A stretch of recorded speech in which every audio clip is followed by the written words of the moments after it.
तो name 2 safety measures used in electric circuits and appliances. In text question देखो, इन text questions कुछ chapters के बचे हैं, वो भी हम लोग करेंगे। Now 2 safety measures commonly used in electric circuit and appliance. तो 2 सेफ्टी मेजर्स कौन से हैं? एक मिनिएचर सर्किट ब्रेकर है, ठीक है, हाँ, मिनिएचर सर्किट ब्रेकर, और एक है अर्थिंग वायर या ग्राउंडिंग। अर्थिंग जब किसी चीज की करते हैं ना, it is also a safety major because it saves us from electric shock. अगर किसी की करते हैं, ओके, इट इज ग्राउंडिंग। और तीसरा क्या है? Fuse, fuse wire, electric fuse, okay.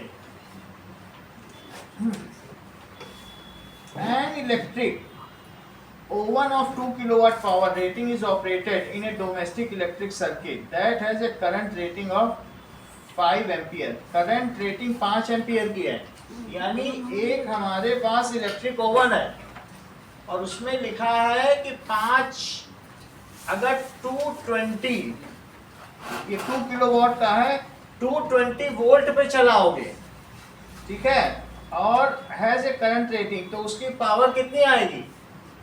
अगर भी इतना रखोगे तो ये वादा किया है कंपनी ने, कितनी पावर देगी? That is equals to 2 kilowatt, 2 kilowatt की पावर देगी। यही दो चीज रहती है।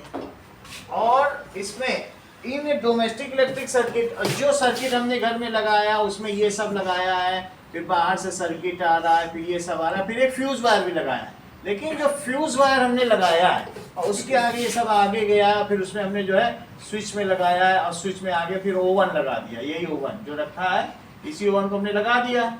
लेकिन ये सब कुछ जिसमें लगाया है, इसमें पीछे स्विच है, ये जो फ्यूज है, हमने पूरे डोमेस्टिक सर्किट में फ्यूज वायर भी तो बांधा होगा ना यहाँ पर, उसकी क्या रेटिंग है? तो वो जो वहां पे फ्यूज लगा है, उसने कहा तुम कुछ भी चला लो, 5 एम्पियर से ज्यादा होगा तो मैं उड़ जाऊंगा, क्योंकि मैं लेड और टिन का एक लो मेल्टिंग एलॉय हूँ, उससे ज्यादा मैं नहीं चल सकता। बात समझ में आ गई कि नहीं? तो फ्यूज वायर की क्या रेटिंग है बताओ इसकी? 5 एम्पियर। अगर तुम सिर्फ इस पे यही चला रहे हो तो क्या ये उड़ेगा या नहीं उड़ेगा? सिर्फ यही चल रहा है, और वो चल ही नहीं रहा, तो इसकी रेटिंग भी है 5 एम्पियर। इतनी बात तो तुम्हें पता चल गई ना स्कीमेटिक डायग्राम कि क्या हो रहा है। So let us see P is equals to VI। तो अब हम देखेंगे, अगर I इससे ऊपर चला गया तो उड़ जाएगा, तुम ओवन नहीं चला पाओगे, ठीक है? तुम्हें हाई रेटिंग का फ्यूज यूज करना पड़ेगा, जैसा कि भी अर्शिता ने बताया कि 1 एम्पियर की भी रेटिंग का आता है, 2 एम्पियर की, 3 ampere, 4 ampere, 5 ampere and so on ना। यही है, देखिए यही क्यों? और कौन सा? 1 एम्पियर, अच्छा, 1, 2, 3 एम्पियर, और फिर 10 एम्पियर भी है, ऐसे 4 नहीं, ठीक है? चलो, तो अब पावर कितनी है? 2 किलोवाट, वोल्टेज कितना है? 220, तो I कितना हुआ? 220, इससे इसको कट करो, दैट इज 100/11 से कितना आ जाएगा बताओ? 11 9 या 99, और कितना आ जाएगा? 9. 11 9 या 99, 1 बचेगा, तो डेसिमल लगाया, 0 बढ़ाया, फिर 9.09 एम्पियर। तो ये कितनी है? Is it greater than? So that is drawn current is, जो ड्रॉ कर रहे हो, it is greater than the rated current of fuse. जो फ्यूज रेटिंग उससे ज्यादा है, so fuse will melt and it will cut off the circuit. ऐसा लिखो, drawn current is, drawn current कितनी भी है ये? इज मोर देन, कितने से ज्यादा है? More than fuse rating. Fuse rating भी लिख सकते हो, या इसको रेटेड करंट भी नाम दिया जाता है, रेटेड करंट लिखो। तो drawn current is more than rated current, hence fuse will melt. आजकल मेल्ट नहीं हो पाता है, जैसे ही ज्यादा होती है अचानक बढ़ती है तो ये एमसीबी ही गिर जाती है हॉट होने पे, सही है कि नहीं? फ्यूज गर्म होने पे गिर जाएगी, वो उसे मेल्ट ही नहीं होने देगी, तो ये ज्यादा अच्छा है। और फिर उठाओगे तो फिर गिर जाएगी। ऐसा लोगों ने अनुभव किया होगा, आप लोगों ने कभी देखा ना अपने घर में, वो फिर जब तक वो कूल नहीं होगा तब तक फिर से नहीं चलेगी। Will melt and cut off the circuit.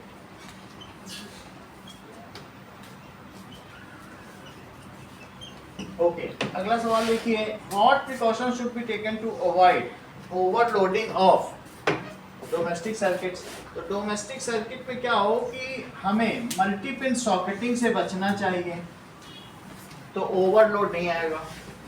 दूसरी चीज, फ्यूज ऑफ करेक्ट रेटिंग भी होना चाहिए, दो चीज।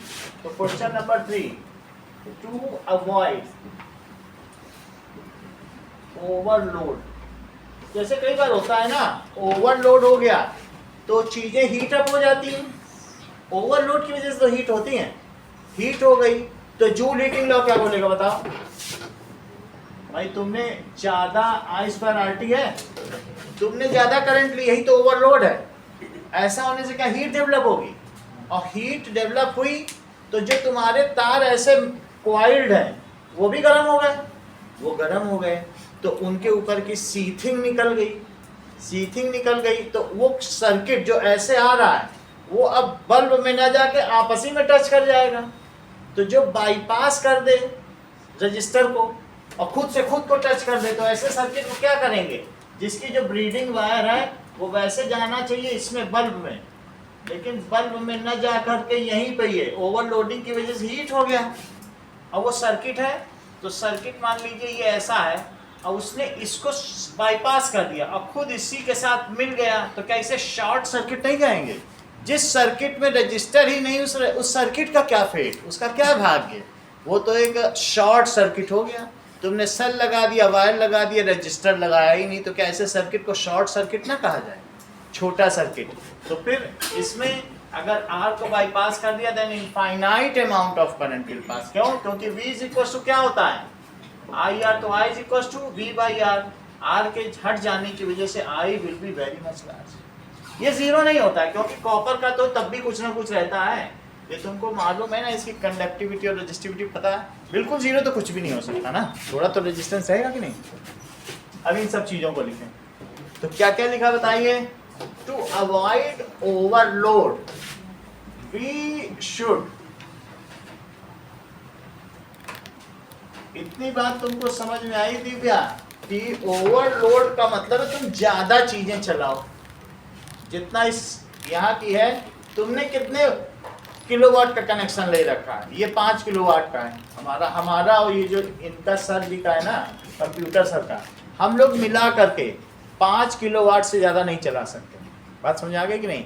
तो अगर हम 3 AC चलाते हैं, यहाँ पे तीनों चलते हैं, तो मैं जाके पूछ लेता हूँ सर से क्या आपका AC चल रहा है, क्योंकि एक यही 2 किलोवाट का है, अब ये 1.5 किलोवाट का हो गया, वो 500 वाट का हो गया, कितना हो गया बताओ? 3। ये 2 किलोवाट का है, ये वाला इंडस्ट्रियल है, वो 1.5 किलोवाट का, ये 0.5 mm भी चला लेती हैं। तो ऐसी स्थिति में अगर उनका 1.5 किलोवाट का है, किलोवाट और ये किलोवाट, इतना बात समझा? कितना हो गया बताओ? अगर मैं इसके साथ चलाऊं तो 5 हो गया, तब मैं मैम से कह देता हूँ कि आप बंद कर दो। क्यों? क्योंकि अगर हमने जो सप्लाई ले रखी है, अगर मैं 10 किलोवाट की सप्लाई लेता हूँ, मीटर लगवाता हूँ, मोटी लाइन देगा, उसमें हमारा 12 रुपए पर यूनिट जा रहा है, सरकार ज़्यादा पैसा ले रही है।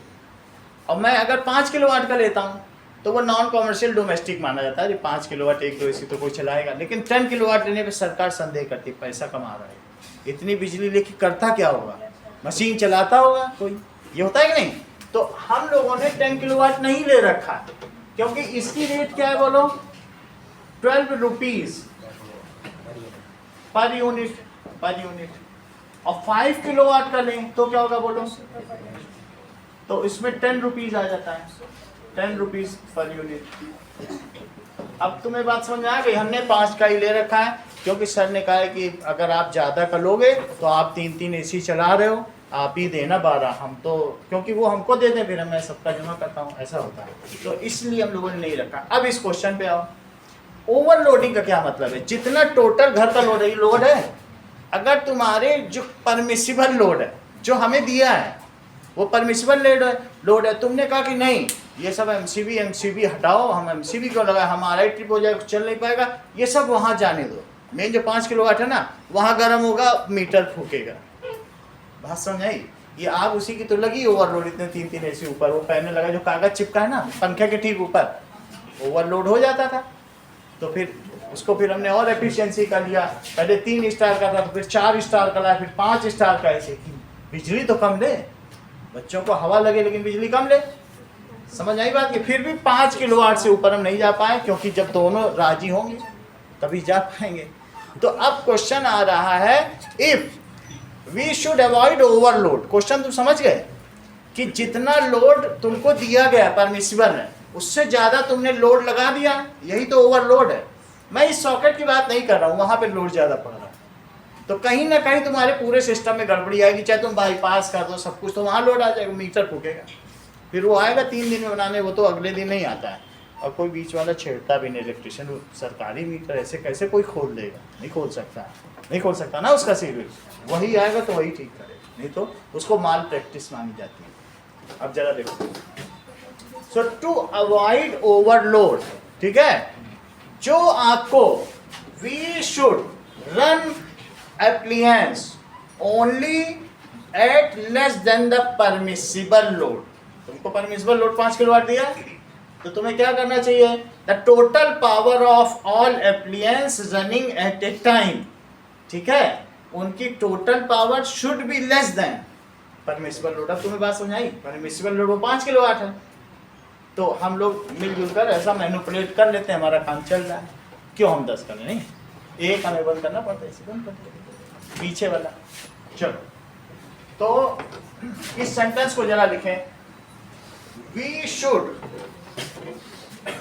द परमिसिबल, लिखो the total sum of power of all loads running at a time, जो रन कर रहे हैं at a time, should be less than the permissible load।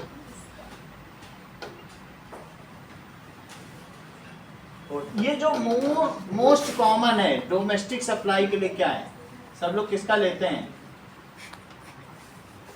इस 5 किलोवाट। बात समझ आ गई? इसमें एक एसी चल जाएगा, छोटे मोटे यंत्र चल जाएंगे। मैंने बताया सब लोग घर में इतना बड़ा एसी थोड़ी लेते हैं, 1.5 किलोवाट का एसी लगा लो, सही है, 250 वाट, 1.5 किलोवाट का मतलब तुम समझते हो 1500 वाट। जब 5000 पहुंचे बता देना, तुम एक एसी चलाओगे घर में, सही है, 500 वाट का तुम कूलर भी चला सकते हो, 250 वाट की तुम्हारी फ्रिज हमेशा चलती रहती है दिन रात। कभी कभी तुमको मेले में जाने के लिए रावण का चबूतरा प्रेस भी करना पड़ता है, ऐसा भी नहीं, ऐसा होता है ना, तब भी तो फ्रिज चलती रहती, क्या बंद करते हो, बंद करके प्रेस करते हो। अब इतना है फिर भी तुम्हारा देखो 2500, तो अभी कितना हो गया, अभी लाइट फैन भी चलेगा, और तुम और वॉशिंग मशीन भी चला लो घर में, और भी तो चलेगा कुछ चीजें, इतने में तुम्हारा कितना हो गया, 3250 वाट हो गया। अभी भी तुम इसमें 1750 वाट की कुछ चीजें अपनी मनमर्जी की चला सकते हो, कुछ भी चलाओ, हीटर चलाओ सर्दियों में, वो भी 500 से 1000 वाट का था, 500 वाट का हीटर वो भी चलता है ना किसी किसी घर में, रूम हीटर, तो 500 से 750 वाट लेता है रूम हीटर। रूम हीटर कितना लेगा, तो ये आप 750 वाट लेंगे। इसके अलावा ये सब 10-10, 20-20 वाट के हैं, ये जो छुटवइये हैं, ये सब 9 वाट, 10 वाट, ये फैन 100 वाट का है, पंखा जितना है, और तुम्हारा सीलिंग है तो 150 वाट है, ये वाला 150 वाट, ये 100 वाट, सही है। तो आपको पता चल गया ना कि कैसे हमें टोटल करना है, कि ऊपर जाएगा तो तुम बनवाते रहो। अब देखिए, और दूसरी चीज, we should avoid multi pin socketing, ऐसे नहीं करना है कि कई उसी में ही लगाए जा रहे हैं, तो फिर वो उसके जो मल्टी पिन के भी उसका भी तो एक रेटेड फ्यूज आता है। ये 6 एम्पियर वाला, ये कौन सा है, और वो 15 एम्पियर वाला, ये 6 एम्पियर वाला है, सही है, जो छोटा सा आता है, और जो उतना बड़ा लगा है 600 रुपए का बॉक्स, एमसीबी बॉक्स, सही है। तो तुमको क्या करना है बताओ, we should avoid multi pin socketing, ये मल्टी पिन सॉकेटिंग ऐसे नहीं करना। दूसरा, we should avoid multi pin सॉकेटिंग।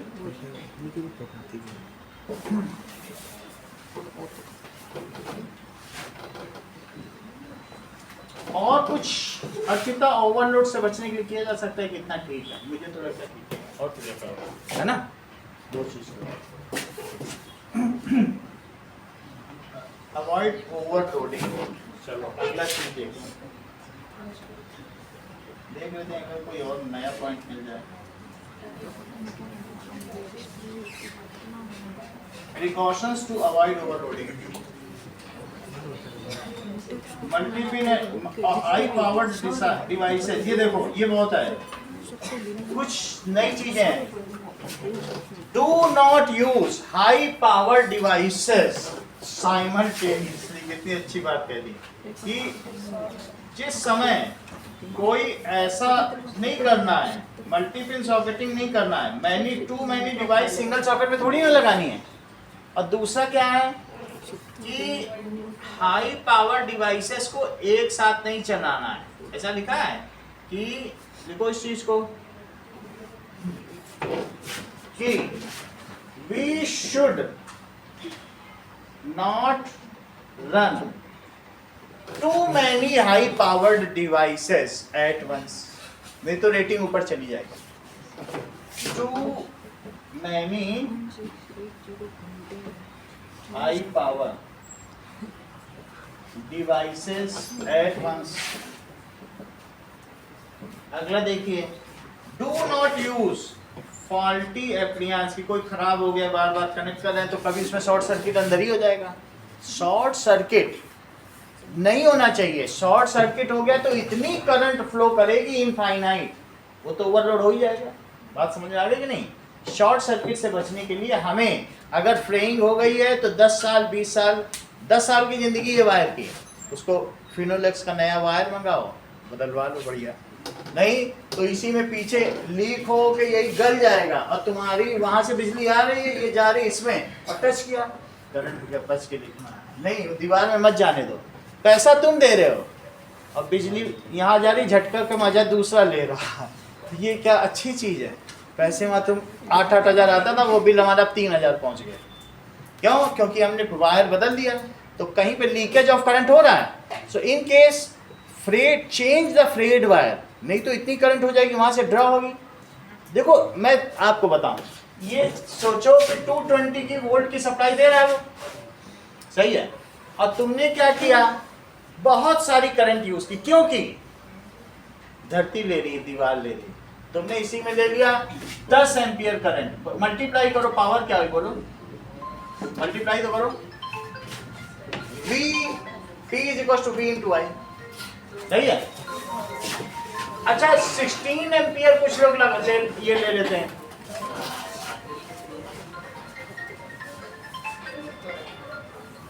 Hello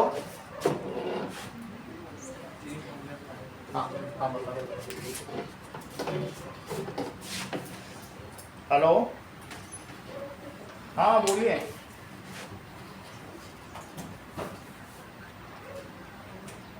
bathroom complete हो गया है और वेंटिलेटर,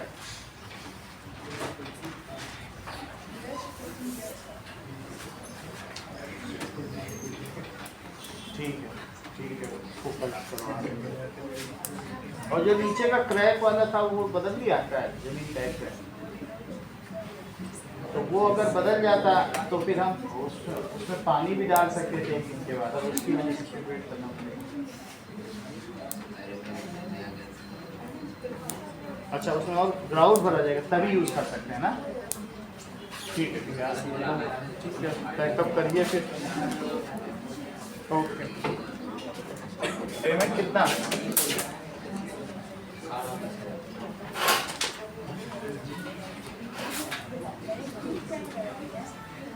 10,000 रुपये मैम से मांग लो, बाकी कदम आके देख लेंगे।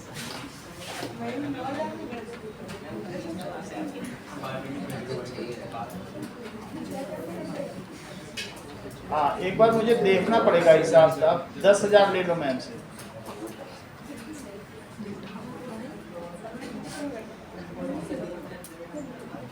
वो हो गई। अब मुझे देखना पड़ेगा ना कि क्या एरिया है, तो थोड़ा सा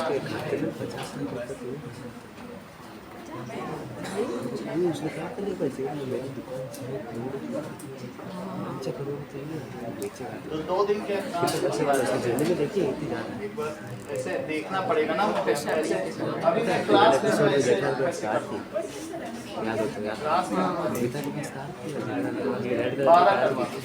ये पता नहीं कहाँ चले गई।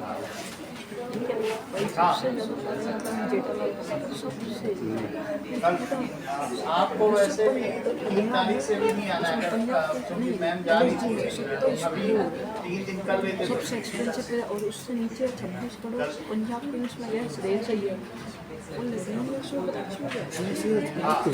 चला गया एक आदमी एक छत्ती लगा दो।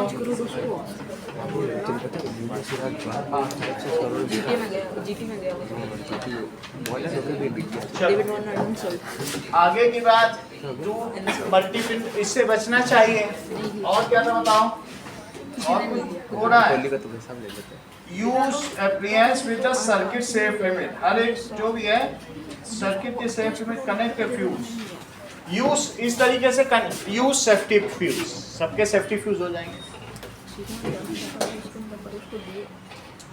Safety fuse. चलो आगे एक्सरसाइजेज में आइए। मेरी होते हैं ना तो वो आता भी नहीं आता बात है मैं आपको कर लूँगा इसकी पसंद है सबसे कैसे। पहला सवाल, कुछ नई बुक देना, ये बुक मेरी सवाल आते हैं तो विच ऑफ बातें करो। Following correctly describe the magnetic field near a long straight wire. तो अगर लॉन्ग स्ट्रेट वायर है तो ऐसे में Shiv Sharma long straight wire के चारों तरफ और इसमें करंट भी फ्लो कर रही है, आसपास मैग्नेटिक फील्ड का क्या नेचर होगा? हर चीज में सोचने लगते हो, बोलो अमन। लॉन्ग स्ट्रेट वायर है, इसके चारों तरफ जो मैग्नेटिक फील्ड होगी उसका कैसा नेचर होगा? नेचर तुम फ्लेमिंग से ही बताने लग गए। अरे तुम ये तो बोलो कि कंसेंट्रिक सर्कल्स हो गए, यहाँ फ्लेमिंग कहाँ लगेगा? ये वैसे अच्छी बात है। देखो थोड़े बुद्धिमान लोग होने चाहिए। आप समझो ना, जो धरती है ना वो अपने खुद ही के ग्रेविटेशन से भागी भागी फिर रही है, ये ऐसा बताना है। कह रहे हैं ये है करंट और ये इसी की फील्ड, अब इसी पे खुद का फोर्स लगेगा। इनका कहने का मतलब क्या कभी कोई चीज अपने ही ग्रेविटेशन से भागी भागी फिरे? ये समझ आई बात कि नहीं? तो इसलिए वायर ये फील्ड और किसी की होनी चाहिए, इसी की फील्ड थोड़ी ना चलेगी।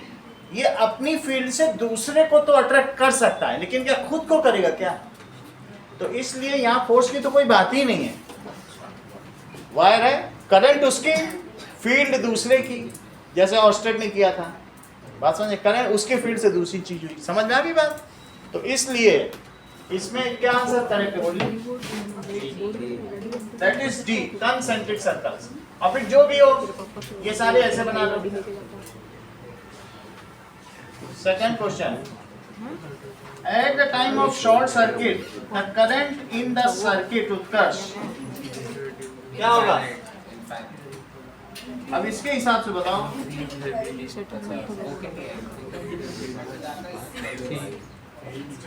चलो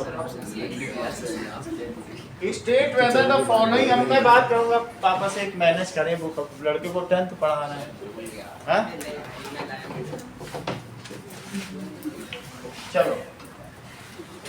State whether the following statements are true or false. The field at the center of long circular coil carrying current will be parallel straight lines.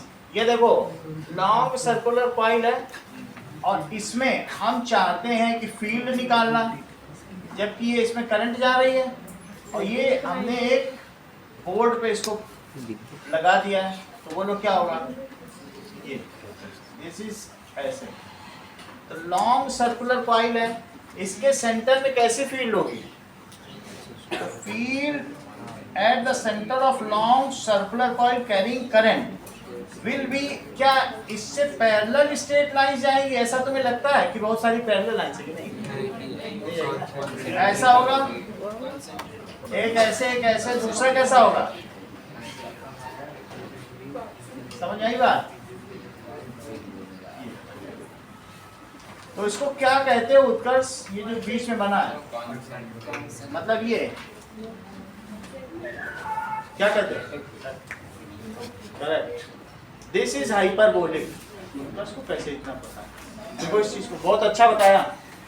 देखो बहुत बड़ी बात कह दी, हम लोग भी समझे उत्कर्ष क्या कहना चाहते हैं। कहते हैं दिस इज एलिप्स। इसे क्या कहते हैं? एलिप्स। This is parabola. इसे क्या कहेंगे? पैराबोला। This is hyperbola. ठीक है, अगली क्लास में पढ़ोगे, लेकिन अभी नेचर आ गया तो समझ लिया जाए। तो दैट इज हाइपरबोलिक। मेरा कहने का मतलब है कि कैसी लाइंस हैं, चेक करो, हाइपरबोलिक है। फिर से समझो रिया, ये एक उल्टा कोण और एक सीधा कोण ऐसे रख दो, सही है? इसको ऐसे तलवार से कट करो। अगर सीधा कट तुमने कर दिया यहाँ से, तो इसके कट करने से यहाँ मालूम है तुमको एक सर्कुलर शेप मिलेगा, तो सर्कल बन जाएगा कि नहीं? ऐसा मिलेगा, सर्कल बन जाएगा। तुम इसको केक को ऐसा कट करो, तो केक हो या जो भी हो, तो तुम्हें क्या मिलेगा? क्या पैराबोला? ऐसे कट करो, सही है? तुम पूरे केक को ऐसा कट करो यहाँ से, केक ही को कर पाओगे, लकड़ी को कैसे करोगे? नहीं। तो अगर ऐसा करोगे तो एक नीचे मिलेगा और क्या मिलेगा बोलो? एक तो ऐसे मिलेगा और एक ऊपर नहीं मिलेगा, तो उसको क्या कहेंगे? इस केक को ऐसा कट करो तो एलिप्स। बोलो बात समझ आ गई? चार, इसी से चार जनरेट होते हैं। सर्कल अभी 3 बताए, चौथा क्या बोलो? That is 2 inverted cone can generate 4 figures. कौन कौन से हैं? That is circle, ellipse. इसके बारे में तुम समझ चुके हो, इसके बारे में समझ चुके हो, आज इसके बारे में बताया गया। एलिप्टिकल ऑर्बिट तो तुमने कई बार पढ़ा है कि जो सोलर ऑर्बिट्स है जैसे अर्थ की, वो सब कैसी होती हैं? एलिप्टिकल होती है कि नहीं? ऐसा जो ओवल शेप, नहीं ओवल कई बार सुना है एलिप्टिकल। ये है हमारा, तो हम क्या लिखते हैं बताइए? Magnetic field lines at the centre of coils are hyperbolic in nature. कैसा हो सकता है? तो ये कैसा बता रहा है बताओ? ये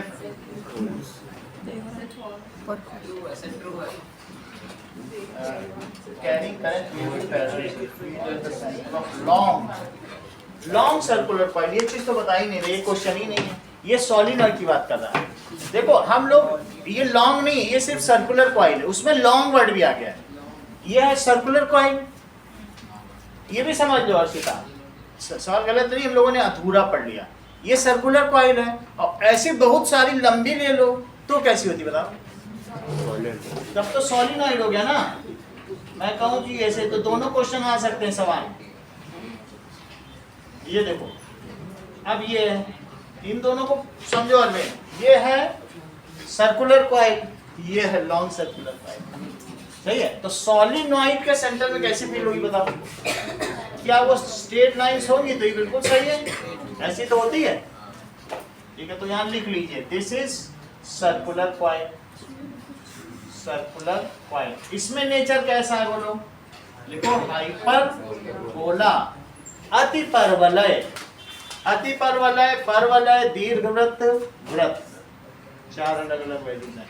इसके लिए क्या लिखे हैं बताओ? ये बिल्कुल सही है, तो इसका आंसर क्या हुआ? इसको लिखो दीर्घ वृत्त, और वृत्त 4 ही तो हैं। ये तो हिंदी में भी दिए जाए, कितने नंबर आ गए? 9। इट इज ऐसा है। अब मुझे बताओ, वो तो आप बना लोगे ना सॉलिनॉइड के केस में, बता दूंगा डायग्राम किधर करंट जा रही है। However it is the case of true and false, तो करंट देखने पर भी आप बना सकते हैं। लेट अस सी, तो इसका आंसर क्या होगा? फिर भी एक बार और देखो, कभी भी जब ऐसे बनाओ तो सिंपल सा डायग्राम बनाओ, ऐसे ऐसे ऐसे ऐसे और ऐसे। इस वाले को यहां से निकाल लो और इस वाले को ऐसे दिखाओ कि हम पीछे से ला रहे हैं। अब ये देखो, इसको ऐसे जोड़ दो, तो बोलो करंट कैसी गई? यहाँ से गई, तो क्या इससे जाके इसमें जाएगी? जाएगी, फिर आएगी, तो फिर यहीं से तो ऊपर जाएगी, पीछे से आके फिर ऐसे जाएगी, फिर पीछे से आके फिर ऐसे जाएगी, फिर ऐसे जाएगी, फिर ऐसे जाएगी, और फिर इधर से यहाँ से ये पूरी बोल्ड कर दो, वापस आ जाएगी। देखो यहाँ से गई, यहाँ आ गई। अब जरा देखो, अब तुमको ये बताना है त्रिशु इसके उधर नॉट है कि इधर, कुछ लगाओ रूल।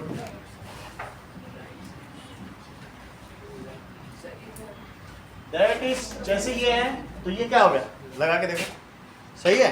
तो इसलिए इस चीज को क्या कहेंगे? नॉट। और इस चीज को क्या कहेंगे?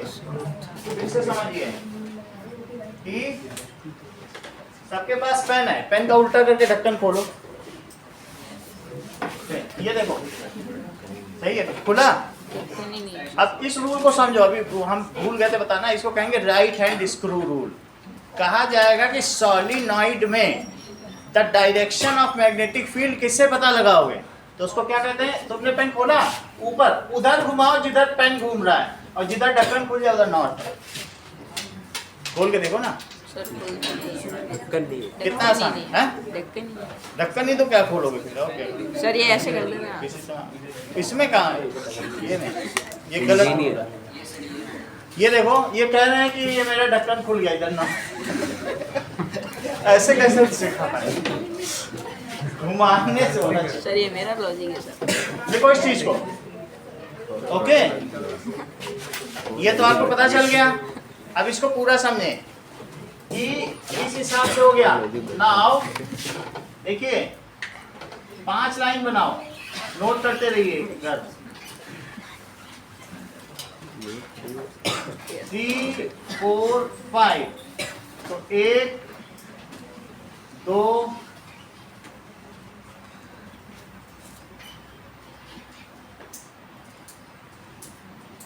ये।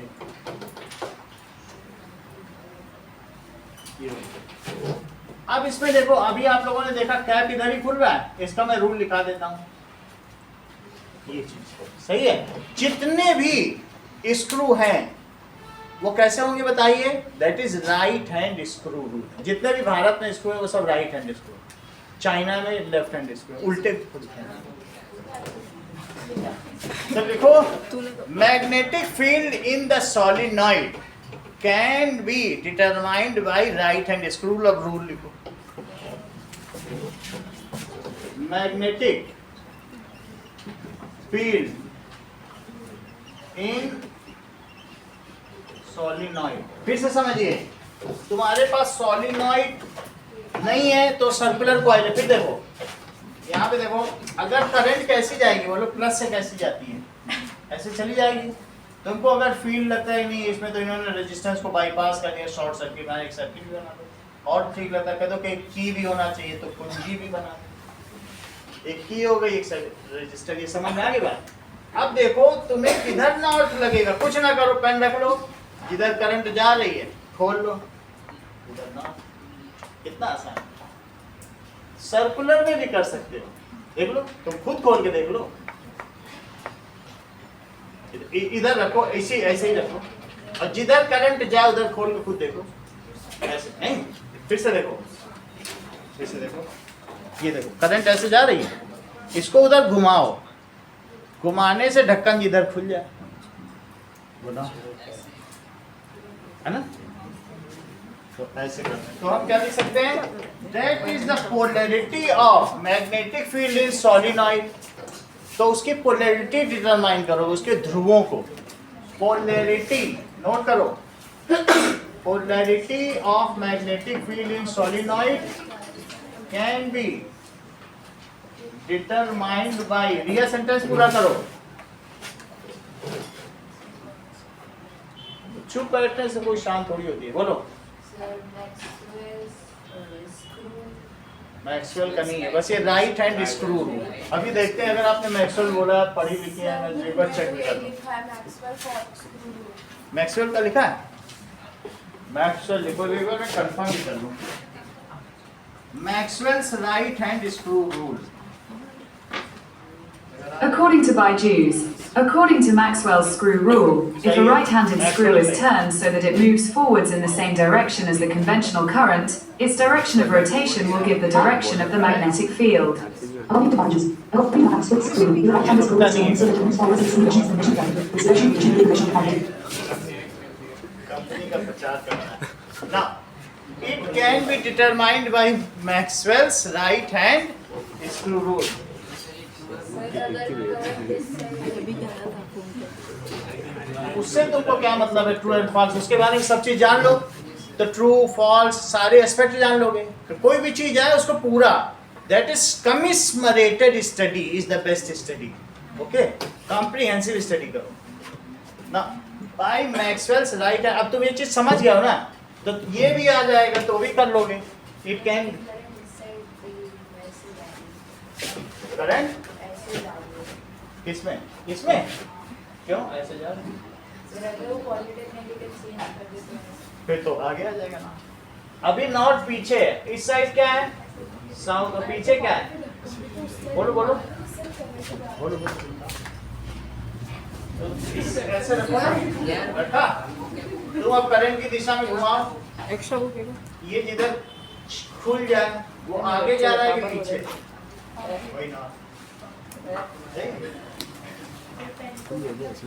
क्या शेप एक्स्ट्रा? पेन की डायरेक्शन एकदम अल्टरनेट, जैसी तुम्हें करंट करनी है भाई। अगर ऐसे है तो अभी भी ये देखो कितना अच्छा बता रहा है इनका, इन्होंने ऐसा रखा तो तब भी घुमाने में ये कैप उधर बढ़ रहा है, जिधर जाए उधर नॉर्थ है, तो उल्टा भी पकड़ो ना। वेयर इट मूव्स, ये देखो तुमने ऐसे किया, किधर मूव कर रहा है भाई, बोल दिया, समझ आई कि नहीं? देख लो ना तुम, रूप इधर देखो किधर मूव कर रहा है, उधर नहीं जा रहा। क्रीम लगाता है। ऐसे भी पकड़ सकते, उससे कोई इशू नहीं है। ओके, लेकिन वो जा किधर रहा है, इसके तुम्हारा देखना उधर ही जाए। So by Maxwell's right hand screw, तो इसमें क्या है कि कभी तुमने ये देखा है कि एक स्क्रू है और इसमें सरेशंस है। अगर तुमने इधर घुमाया है तो ये किधर जाएगा, मान लो ऐसे घुमा रहे हो तो ये इधर जाएगा कि इधर, इसके लिए फिर से बंद रखो। हाँ, उसको ठीक कर देते हैं। देखो ये चीज ऐसे किया तो ये किधर आ रहा है, ऊपर। ये स्क्रू ही समझ लो, इसमें ऊपर देखना, ये देख के कर लेना ऐसे, पेन के कैप ऊपर के देख लो ना, तो इससे क्या पता चलेगा पेन ऊपर आ रहा है कि नहीं, ऐसे घुमा लेते हैं। तो इसका क्या मतलब है, दिस इज नॉट, और इसको लिखो डायरेक्शन ऑफ करंट। अब यहाँ पर देखो ऐसे आग लगाओ, if you right hand screw को देखो, क्या ये जो घड़ी चल रही है एंटी क्लॉकवाइज है कि क्लॉकवाइज? ठीक है, so if screw is rotated anti clockwise then, ठीक है, it comes moves up, so upward is not. If screw is rotated, कैसा रोटेट किया जाए, देखो अब इसी स्क्रू को करो, so if it is rotated like this, तो ये नीचे जाएगा, तो फिर क्या होगा बोलो, दिस इज नॉट। ये लिख लो ये rule, what is Maxwell's right hand screw rule?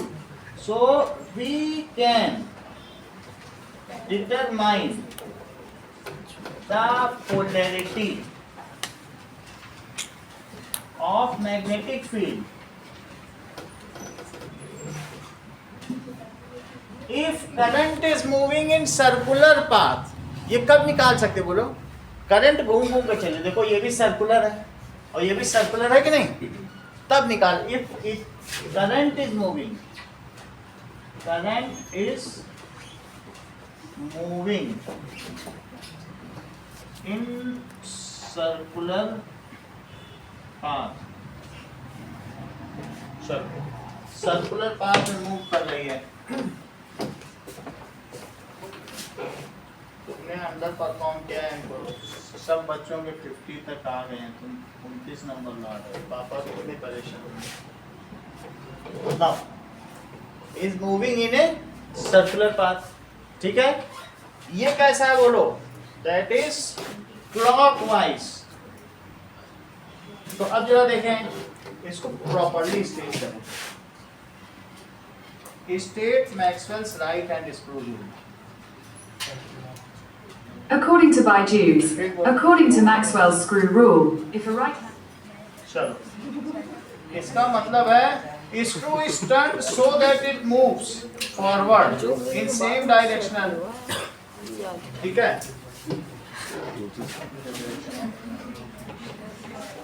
Screw is turned in same direction as the current moves। screw को वैसे घुमाओ जैसे करंट मूव कर रही है। Where the screw goes, that is the direction of magnetic field। Screw को आप वैसे घुमाइए, करंट ऐसी जा रही तो वैसे घुमा दो, ऐसी जाती तो ऐसे घुमा दो। सब स्क्रू यहाँ राइट हैंडेड है इंडिया। Where it goes, ठीक है, where it goes, that is the direction of magnetic field। लिखो इस चीज को, screw is turned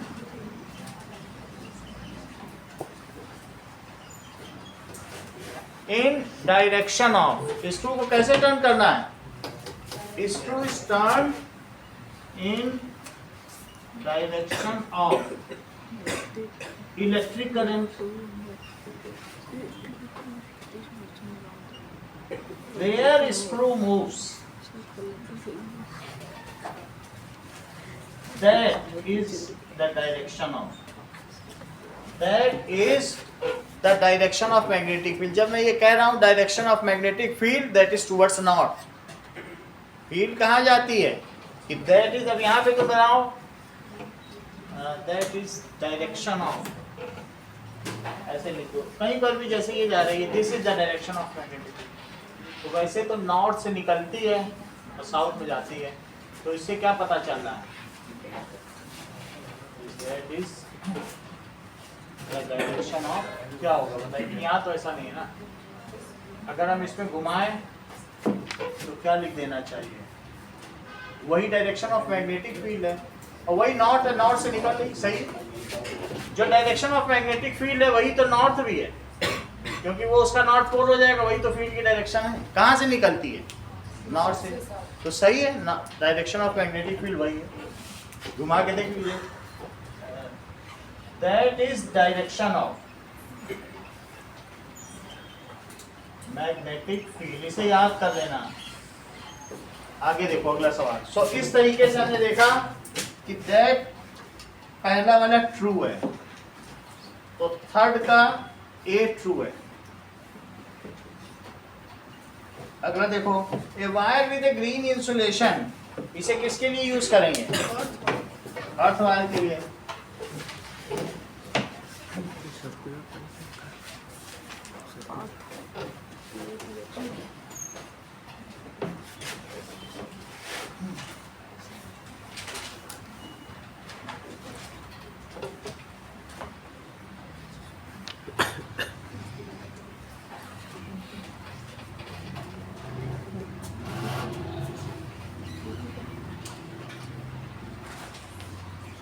आपने फिर से की लगा दिया इसका, फिर लिख दिया, सेकंड लास्ट लाइन उसे ठीक करो। और भी है कहीं, ऊपर वाले जस्ट फील्ड वाले थर्ड लास्ट लाइन, इसको भी ठीक करो, तो फिर YouTube में बदनामी होगी। अब देखो 3 का बी देखिए, it is usually live wire, it is false. Fourth question देखो, list 2 methods of producing magnetic field, कैसे कर सकते हो, that is using permanent magnet. क्या परमानेंट मैग्नेट यूज करो तो मैग्नेटिक फील्ड प्रोड्यूस हो जाएगी, मैग्नेट। दूसरा क्या है, यूजिंग सॉलिनॉइड्स, सॉलिनॉइड्स ऐसे होते हैं, देख लो। और अगर आप इसे ना हाथी से पकड़ के ऐसे ही घुमा दो तो ये रिंग मैग्नेट हो जाएगा। अब इसे टॉरॉइड कहेंगे। Toroid behaves as a ring magnet. Ring magnet समझो, तुम्हें उस दिन हमने रिंग मैग्नेट दिखाया था। तो रिंग मैग्नेट ऐसा होगा तो इसकी करंट का नेचर क्या होगा? सर्कुलर। इसके अंदर करंट ऐसे बहती है और एक तरफ नॉर्थ होता है, एक तरफ साउथ होता है, ऐसे। सही। तो ये चीज क्या कहलाती है? ऐसे जाके करें यूजिंग परमानेंट मैग्नेट्स। और दूसरा क्या है? यूजिंग सॉलिनॉइड्स। अगला सवाल देखें। When is the force experienced by current carrying conductor placed in magnetic field? So fifth question देखो। फिफ्थ क्वेश्चन देखने से पहले भी एक क्वेश्चन देखो। ये 2 वायर जा रहे हैं इनफाइनाइटली लॉन्ग। सिर्फ चंद्रशेखर को ही इसका आंसर पता है। तो अगर मान लो 2 लंबे वायर लटका दिए हमने, तो वो अगर उनमें करंट पास की जाए तो ये बताओ वो वायर ऐसे पास आ जाएंगे कि दूर हो जाएंगे? 2 में करंट जा रही है, बताओ। हर चीज जानते हैं, सिर्फ सलमान ठीक रहा है। इनका कहने का मतलब है अगर इनफाइनाइटली लॉन्ग वायर्स में करंट फ्लो करा दी जाए तो ये कह रहे हैं सर ये ऐसे हो जाएंगे। बहुत बड़ी बात है। इनका ये भी कहना है कि सर अगर इनमें अपोजिट करंट फ्लो करा दी जाए तो ये दूर हो जाएंगे। ये ऐसा कैसे? ये ऐसा क्यों कह रहे हैं ये हम समझें। ये ऐसा फ्लेमिंग के लेफ्ट हैंड रूल की वजह से क्या है। तो अब हम समझेंगे क्या रीजन है कि इन्होंने ऐसा कहा।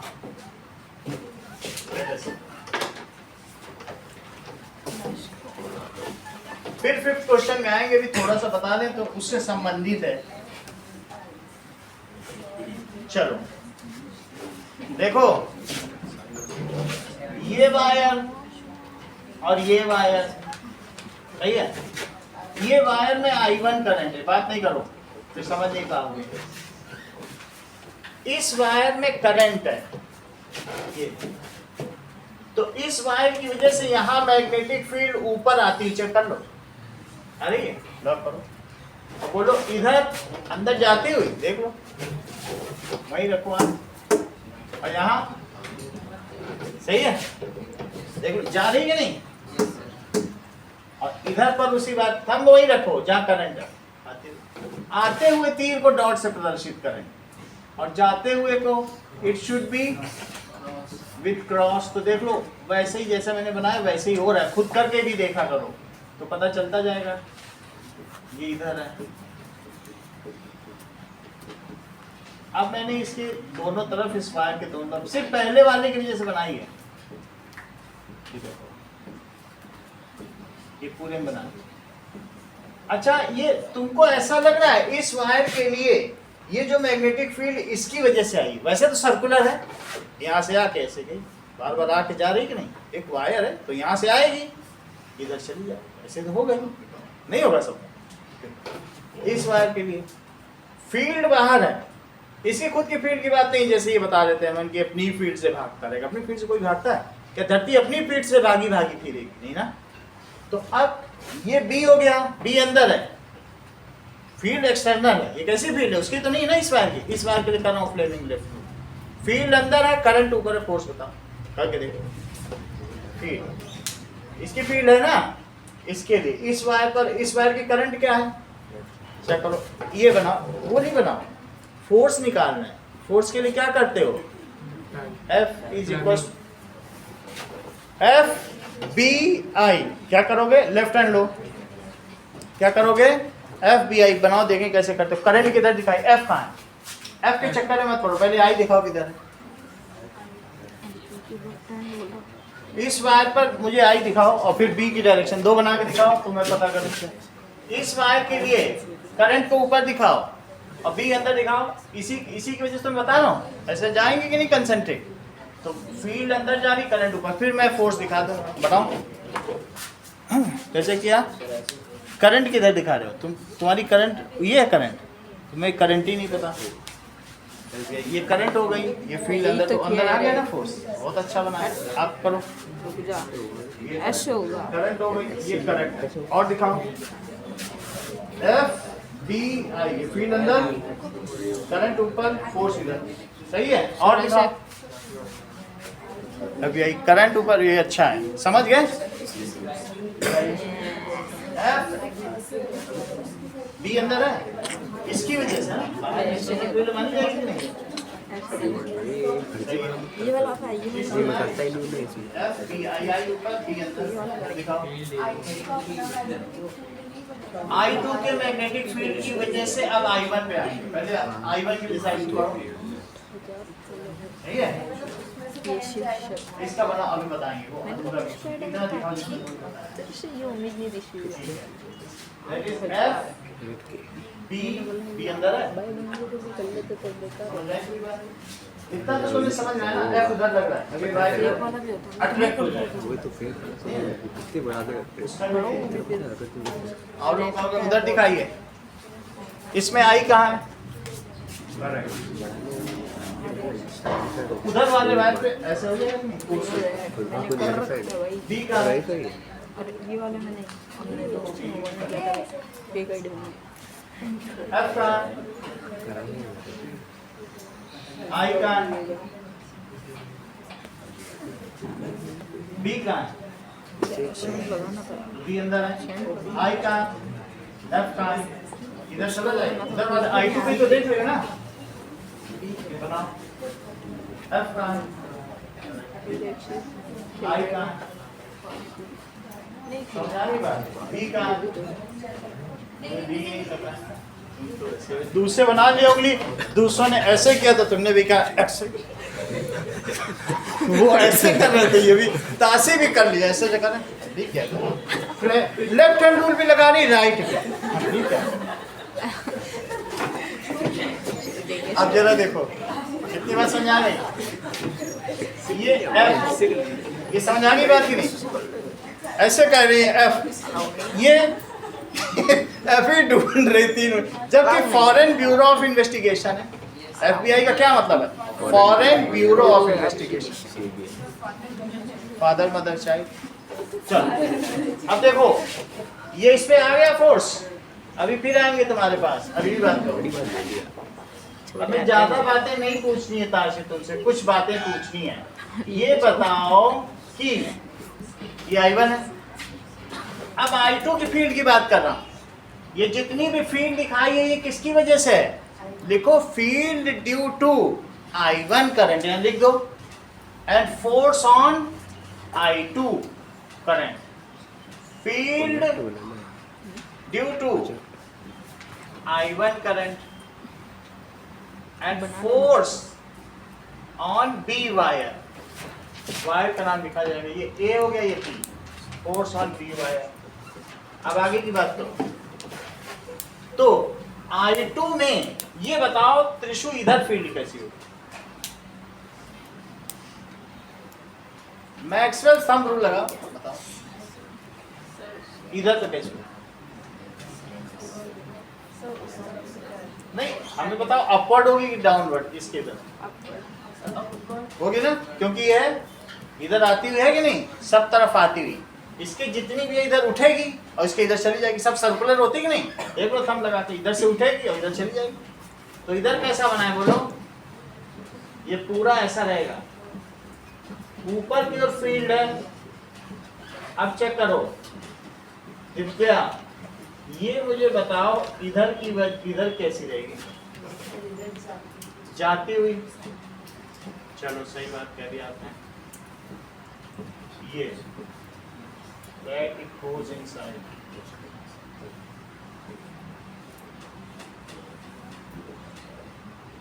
सही है। अब हम क्या निकालेंगे? Field due to B wire. ये फील्ड किसकी वजह से बताओ? और करंट किस पे, फोर्स किस पर चाहिए? Field due to B wire अब निकालो force on A wire. Force on A wire खुद बना के देखो तो पता चले। फील्ड अंदर जा रही है कि ऊपर आ रही? ऊपर आ रही। इस वायर के इस पे लो, उस पे तो फोर्स डिटरमाइन कर लिया ना। अगर दोनों अंदर है तो अपने आप ऐसे हो जाएगा। बहुत सोच के शिव शर्मा ने ये सब बनाया है, तुम्हें बस सीखना है। एक अगला बना रहा है, तुम सीख भी नहीं सकते। चलो करो, बनाओ। इसके लिए रूल लगाओ, हाथ से करके दिखाओ सब चीज। तो तुमने बी किधर दिखाई है? बी अंदर कहाँ जा रही है? इस वायर पर, ये वायर ले रहा ना, इसके आसपास भी ऊपर है कि अंदर है? उसे क्यों देख रहे? तो बनाओ फिर से।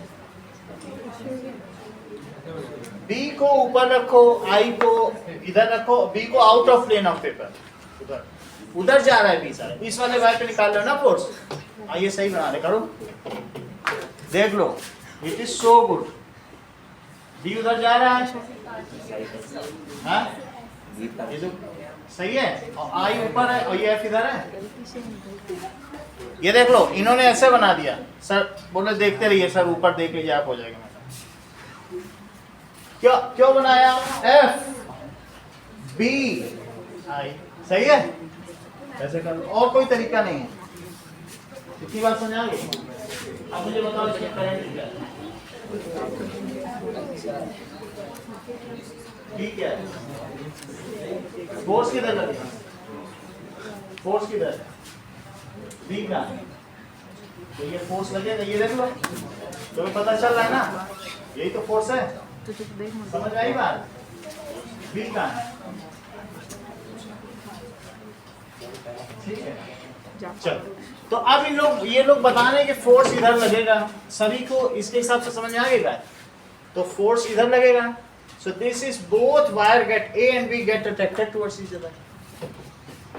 So A and B wire get attracted to each. मैंने एक काम किया, दूसरा काम तुमसे कराऊंगा। यही दोनों फिगर अब इसके लिए बना के दिखाओ खुद।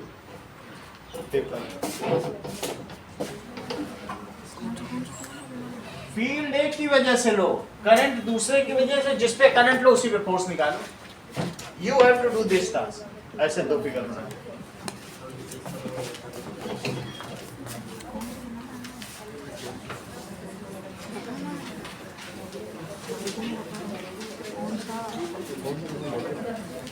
दोनों नहीं, इसका second part. If current is opposite then show that wire will repel each other.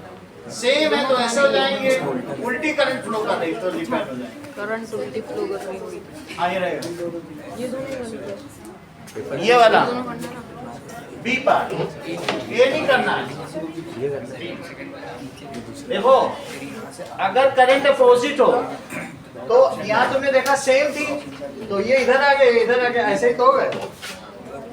Opposite होगी तो ऐसे हो जाएंगे। ये दिखाना है कि दोनों में फोर्स कैसा लग रहा है, ये दिखाना है।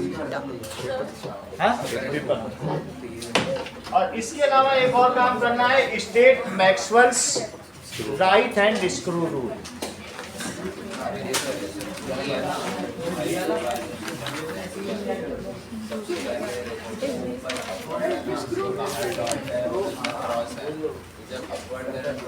यहाँ पे मैक्सवेल राइट स्क्रू रूल। ये पूरा नहीं, तो इतना था। ये पूरा लिख देंगे ना, वीकेंड डेटा में प्रोबेबिलिटी ये इतना था। स्क्रू स्टार डायरेक्शन इसको बोलते हैं direction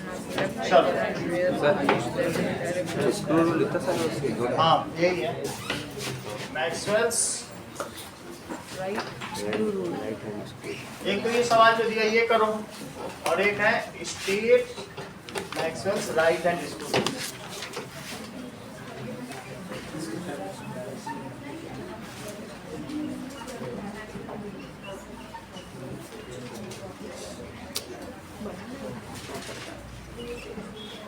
Maxwell right hand thumb rule नहीं, स्क्रू रूल।